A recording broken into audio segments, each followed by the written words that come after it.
एक महत्त्वाची राजकीय बातमी, नोटिशीवर बैठकीत चर्चा झाली अशी माहिती संग्राम जगताप यांनी दिली आहे। वादग्रस्त वक्तव्य न करण्याच्या अजित पवारांनी सूचना केल्या अशी ही माहिती जगताप यांनी दिली। उपमुख्यमंत्री अजित पवार यांना भेटून संग्राम जगताप यांनी आपली भूमिका मांडली आहे। काही तासांपूर्वी आपण आपल्या भूमिकेवर ठाम असल्याचं संग्राम जगताप म्हटले होते आणि त्यानंतर त्यांनी आपली भूमिका बदललेली पाहायला मिळते।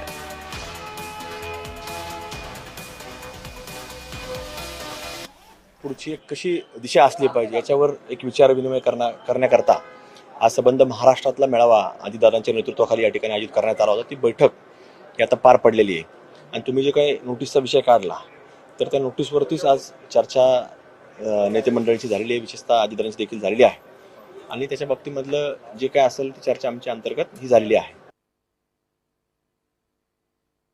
मी त्याच्या संदर्भामध्ये आम्ही नोटीस त्याला काढली, आता तो त्याचं उत्तर देणार। नोटीस काल का परवाच त्याला त्या बाबतीमध्ये गेलेली आहे आणि आज मी सगळ्यांना आव्हान केलं की तुमच्या माझ्या महाराष्ट्रामध्ये कधी अशा पद्धतीनं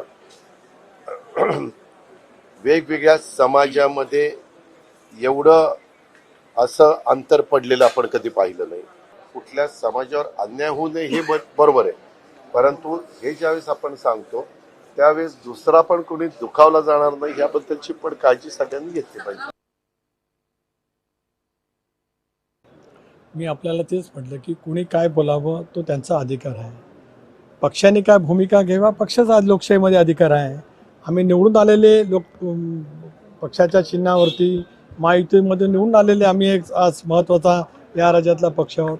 आमचा निर्णय आम्हाला घेऊ द्या, बाकीच्यांना जे काय बोलत असेल ते जरूर त्यांनी काय ते त्या ठिकाणी बोलावं। की त्यांना नोटीस माझ्या सहीने जी बजावलेली आहे त्याच्याबद्दलचं उत्तर त्यांच्याकडून लवकरच अपेक्षित आहे। ते उत्तर आल्याच्यानंतर पक्षाच्या कोर ग्रुपमध्ये या संदर्भातली चर्चा होईल।